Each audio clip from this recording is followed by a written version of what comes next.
ஜெய் ஸ்ரீ மாத்ரே நமக. ஜெய் குருதத், ஜெய் குரு பரசுராம். நமஸ்காரம். நான் கரூர்லேருந்து வல்சலா பண்ணிக்கிற பிரசன்ன ஜோதிடர். இன்றைக்கி நம்ம 2024 ஆண்டுக்குரிய ராசி பலன்கள் மகர ராசிக்கு எப்படி இருக்குன்னு பார்க்க போகிறோங்க. இந்த வருஷம் பிறக்குது இல்லையா, இந்த 2024 அந்த டைமில் உங்களுடைய ராசி அமைப்புப்படி கிரகங்களுடைய பொசிஷன்லாம் எப்படி இருக்குது அப்படின்னு பார்க்கலாங்க. அதாவது இந்த வருஷம் 2024 சிம்ம ராசியில் மக நட்சத்திரத்தில் பிறக்குது. வருஷம் மக நட்சத்திரத்தில் பிறக்குது. என்ன திதியிலன்னா பஞ்சமி திதியிலையும் கரணம் கௌளவ கரணத்துலையும் பிறக்குதுங்க.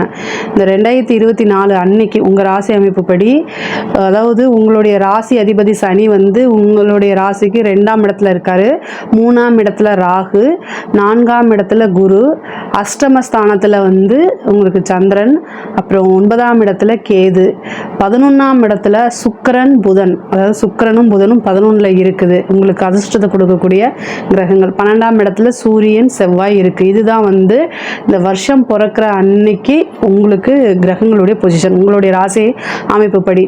இந்த வருஷம் எப்படி இருக்குது ஆரம்பம் என்னைக்கு, அதாவது சந்திராஷ்டமத்தில் தான் இந்த வருஷம் உங்களுக்கு பிறக்குது. அதாவது மகர ராசிக்கு சந்திராஷ்டமம் இந்த வருஷம் பிறக்கிற அன்னைக்கு எப்படி இருக்கும், சூப்பராக இருக்கும் இல்லைங்களா.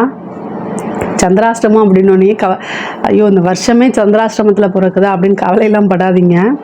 பொதுவாகவே மகர ராசியை பொறுத்த வரைக்கும் நல்லா தான் இருக்குது. கிரகம் அதாவது குரு ஏப்ரலுக்கு அப்புறம் 5ஆம் இடத்துக்கு வந்துடுறாரு. அப்போ உங்களுக்கு ரொம்ப நல்லா இருக்கும்.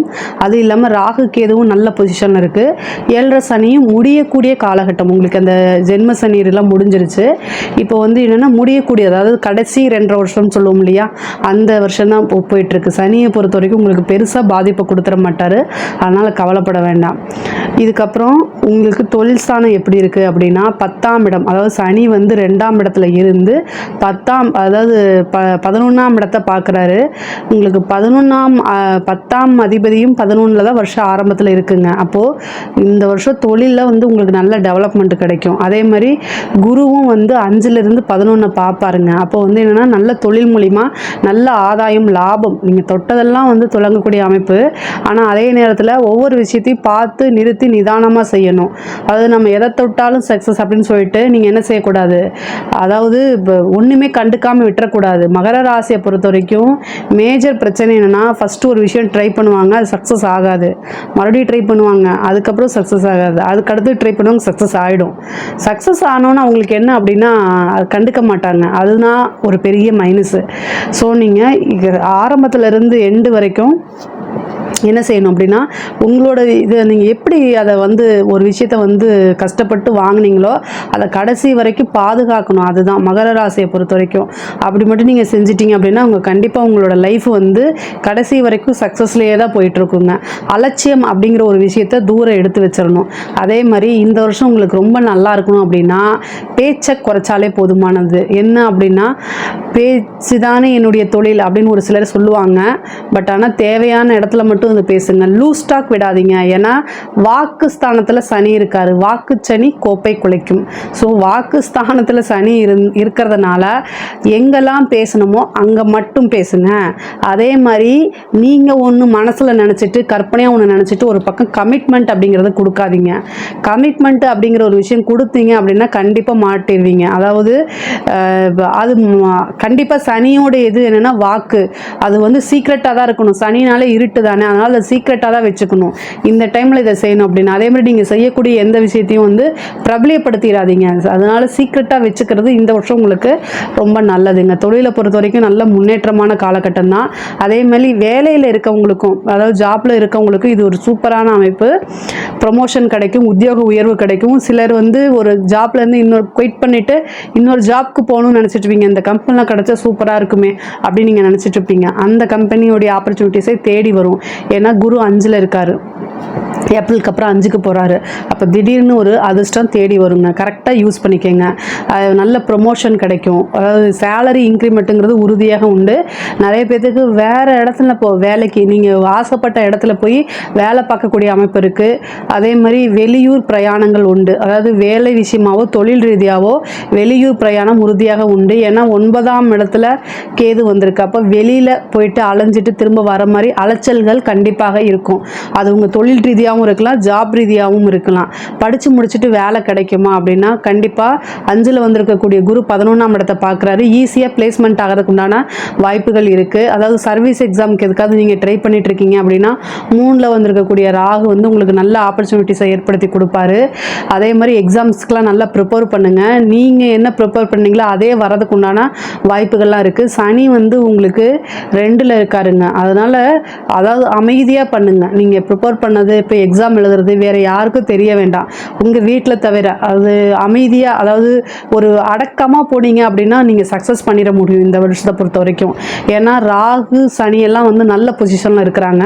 பட் ஆனால் அவங்க எல்லாமே சக்ஸஸ் பண்ணணும் அப்படின்னா அதுக்கு பரிகாரம் சீக்ரெட்டாக பண்ணுறது. சீக்ரெட்டானா விளம்பரப்படுத்தாமல், அதை பெருசாக மிகைப்படுத்தாமல் இருக்கிறது தான் இந்த வருஷத்தை வரைக்கும் ரொம்ப நல்லது. அதே மாதிரி படிப்பு, உங்களுக்கு படிப்பில் வந்து ஏன்னா இவ்வளோ நாளாக 4ல் ராகு இருந்தார், அது தடையெல்லாம் உண்டு பண்ணிட்டு இருந்தார். இப்போ அது கிடையாது, ராகுக்கு எது ஆல்ரெடி பயிற்சி ஆயிடுச்சு. அப்போ படிப்பை பொறுத்த வரைக்கும் ரொம்ப நல்ல மாற்றங்கள், முன்னேற்றங்கள், முன்பை விட படிப்பில் ஆர்வம் செலுத்துறது, பொறுப்புணர்வோடு இருக்கக்கூடியது, இந்த மாதிரி விஷயங்கள்லாம் நடக்கும்.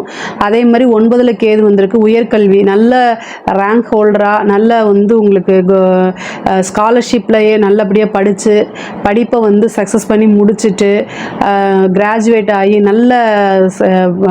நல்ல பர்சன்டேஜோட வெளியில் வரதுக்கு உண்டான ஆப்பர்ச்சுனிட்டிஸ்லாம் இருக்குங்க. படிப்பை பொறுத்த வரைக்கும் இது வந்து ரொம்ப அருமையான காலகட்டம்ங்க. படித்து முடித்தோன்னே வேலை நல்ல பிளேஸ்மெண்ட் ஆகிறதுக்கு உண்டான அமைப்புகளும் இருக்குங்க. அதே மாதிரி படிக்கக்கூடிய குழந்தைகள் வந்து கவனமாக இருக்கணும். 2ல் சனி, அதனால் வந்து என்னென்னா பார்வையும் 2ஆம் இடம் தான். அவங்க ஹோம்ஒர்க்கை பார்க்கலன்னு சொல்லிட்டு இன்ஸ்டாவை பார்த்துக்கிட்டு இருப்பாங்க. அதெல்லாம் நீங்கள் கவனத்தோடு இருக்கணும். பெண்களுக்கு, அதாவது இப்போ பொதுவாகவே இப்போ இருக்கக்கூடிய காலகட்டத்தில் வந்து ரொம்ப ரொம்ப ஜாக்கிரதையாக இருக்கணும். சனி 2ஆம் இடத்துல இருக்குங்க. பெண்கள் வந்து என்னென்னா தொழில் முன்னேற்றமாக அது நல்லாயிருக்கும். உங்களுக்கு ஒரு வேலைக்கு போகிறீங்களா அந்த இடத்துல உங்களுக்கு நல்லாயிருக்கு. நீங்கள் விரும்பக்கூடிய நகை, ட்ரெஸ்ஸு, அதாவது ஆடை ஆபரண சேர்க்கை உண்டு. வண்டி வாகனங்கள் வாங்கக்கூடிய சேர்க்கையும் உண்டு. ஆனால் என்னென்னா 2ல் இருக்கக்கூடிய சனி வந்து உங்களுக்கு எதை பார்க்குது, அஷ்டமத்தை பார்க்குது. கவனமாக இருக்கணும். நீங்கள் யார் கூட பேசுகிறீங்க பழகுறீங்கிற விஷயத்தில் ரொம்ப கவனமாக இருக்கணும். உங்களுக்கு சம்பந்தம் இல்லாத விஷயங்களை பேசக்கூடாது, சம்பந்தம் இல்லாத செயலை செய்யக்கூடாது.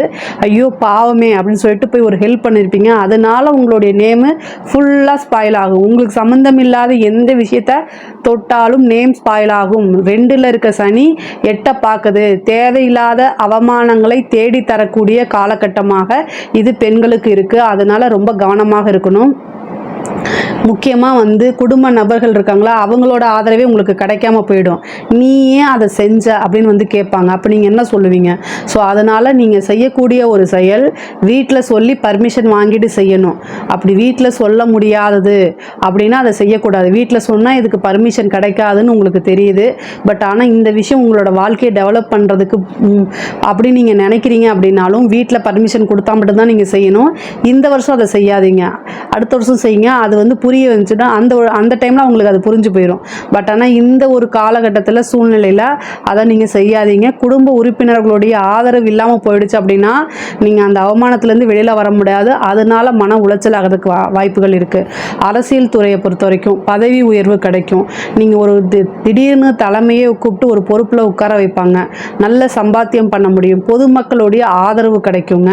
ஆனால் பொதுவாகவே அரசியல்வாதிகளாக இருந்தாலும் 2ஆம் இடத்துல இருக்க சனி அது வந்து என்னன்னா நீங்கள் பேசக்கூடிய வார்த்தைகள், திடீர்னு ஒரு எதிர்க்கட்சியை பற்றி நீங்கள் பேசுகிறீங்கன்னா அது வந்து என்ன ஆகும் அப்படின்னா கண்டனத்துக்குரிய விஷயமா இருக்கும். அதனால உங்களுக்கு தேவையில்லாத அவமானங்கள் வரும். அதனால் நீங்கள் மீடியாவில் பேசும்போது கவனமாக இருக்கணும். அதே மாதிரி நீங்கள் என்ன அறிக்கை விடுறீங்களோ அந்த விஷயத்தில் ரொம்ப கவனமாக இருக்கணும். மக்கள்கிட்ட பேசும்போது கவனமாக இருக்கணும். ஆனால் 2ல் இருக்கக்கூடிய சனி பொதுமக்களுடைய ஆதரவை பெற்றுத்தரும். அதனால் நீங்கள் பேசக்கூடிய வார்த்தைகளை மட்டும் கவனமாக இருந்துட்டிங்கனாலே உங்களுக்கு பதவி உயர்வு உறுதியாக உண்டு. தலைமையிடத்தில் உங்களுடைய புகழ் தலைமையிடம் வரைக்கும் போகிறதுக்கு உண்டான வாய்ப்புகள் இருக்குங்க. உங்களுக்கு திடீர்னு ஒரு பெரிய போஸ்ட் கிடைக்கிறதுக்கு உண்டான வாய்ப்புகளும் இருக்குது. அரசாங்க பதவியில் இருக்கவங்களுக்கு இது அருமையான காலகட்டம். உங்களுக்கு வந்து என்னென்னா பெரிய அதிகாரிகள்கிட்ட இருந்து வாழ்த்துக்கள், அதாவது பாராட்டுகள், இந்த குடியரசு தினம், சுதந்திர தினம்லாம் இருக்குல்ல, அதிலெல்லாம் அவார்டு கிடைக்கிறதுக்கு உண்டான விஷயங்கள் இருக்குது. நல்ல வருமானம் ஈட்டக்கூடிய காலகட்டமாகவும் இருக்குது. 2ல் சனி இருக்குது, அது வருமான ஸ்தானம் தான். ஆனால் அந்த இது வந்து நேர்மையாக தான் வரணும். சனி இருந்துச்சுனாலே அங்கே லஞ்ச லாவணியங்களை தவிர்க்கிறது நல்லது. ஏன்னா தேவையில்லாத 8ல் வந்து பார்த்துக்கிட்டு இருக்க சனி, அப்போ வந்து என்ன தேவையில்லாத விஷயங்களும் தேடி வந்துடும். அதனால் கவனமாக இருக்கணும். 3ல் செவ்வாய் ராகு, அதாவது மே மாதத்துலேருந்து ஜூன் அந்த 15 நாள். அப்போ வந்து என்னென்னா நீங்கள் பேசுகிறது பொதுவாகவே ஆணாக இருந்தாலும் சரி பெண்ணாக இருந்தாலும் சரி யார்கிட்டையாவது பேசுகிறீங்க அப்படின்னா ரொம்ப கவனமாக இருக்கணும்.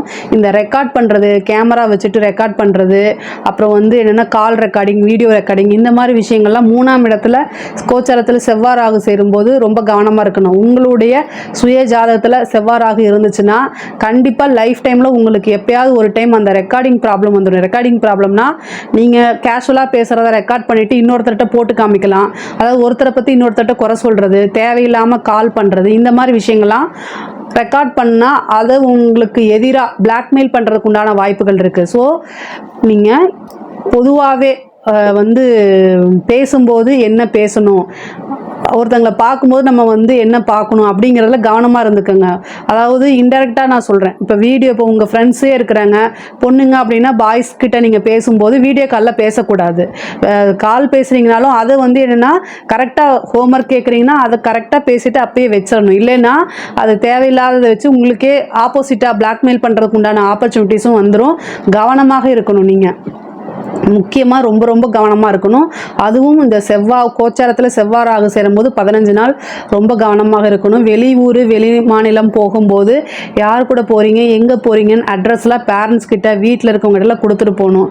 கணவன் மனைவி வந்து என்னென்னா அவங்களுக்கு இடையே பிரச்சனைகள் இருந்தால் அதெல்லாம் சுமூகமாக தீர்ந்த அந்த பிரச்சனைகள்லாம் ப்ராப்ளம் எல்லாம் சால்வ் ஆகிட்டு சேரக்கூடிய வாய்ப்புகள் இருக்குது.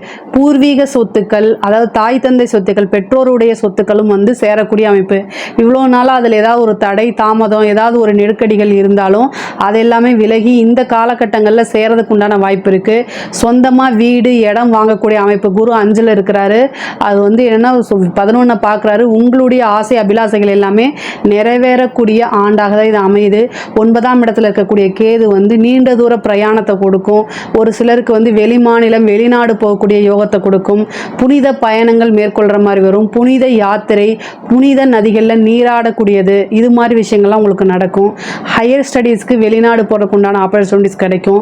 5ல் வந்திருக்கக்கூடிய கேது வந்து இப்போ நீங்கள் ஒரு மந்திர உபாசனை, ஒரு தெய்வ உபாசனை, நல்ல குருநாதர், இந்த மாதிரி விஷயங்களில் உங்களோட கவனத்தை செலுத்தும் போது அது அப்படியே உங்களுக்கு நடக்கக்கூடிய வாய்ப்பு இருக்குது. குருநாதருடைய பிளெஸ்ஸிங்ஸ் கிடைக்கும். குலதெய்வ வழிபாடு பண்ணுங்கள். 5ஆம் இடத்துல வந்திருக்கக்கூடியது தெய்வமே உங்கள் வீட்டுக்கு வரதுக்கு உண்டான அமைப்பெல்லாமே இருக்குது. 5ஆம் இடத்துல குருங்கும் போது குலதெய்வ வழிபாடு பண்ணுங்கள். நீங்கள் எந்த ஒரு தெய்வத்தை எடுத்து உபாசனை பண்ணாலும் அந்த தெய்வத்துடைய சக்தி உங்களுக்கு பரிபூரணமாக வரும். அருளாசிகள் பரிபூரணமாக வரும். சொல்ல முடியாது. தெய்வமே நேரில் வந்து உங்களுக்கு காட்சி கொடுத்தாலும் கொடுக்கலாம். அதாவது நிறைய பேர் என்ன கேட்குறாங்கன்னா, தெய்வம் வந்து நேரில் காட்சி கொடுக்குறதுனா அது மனித ரூபமாக ஏதாவது ஒரு செயலை நீங்கள் ஒரு விஷயத்தை எடுத்திங்கன்னா அந்த விஷயத்தை நிறைவேற்றி கொடுக்குறது, அதுதான் தெய்வத்தோடைய நேரடி இது. அது சினிமாவில் காமிக்கிற மாதிரி வேலைலாம் வச்சுட்டு வராது. நிறைய பேர் இதை கீழே கமெண்ட்ஸில் போடுறீங்க, அதுக்காக இதை மென்ஷன் பண்ணுறேன். தெய்வத்துடைய அருள் வந்து பரிபூரணமாக உங்களுக்கு கிடைக்கிறதுக்கு உண்டான விஷயங்கள்லாம் அமையும். பொதுவாகவே இந்த 2024ஆம் ஆண்டு கலைத்துறை சார்ந்தவங்களாக இருந்தாலும் சரி, அரசியல் எல்லாத்துக்குமே முன்னேற்றமும் உண்டு, மாற்றமும் உண்டு.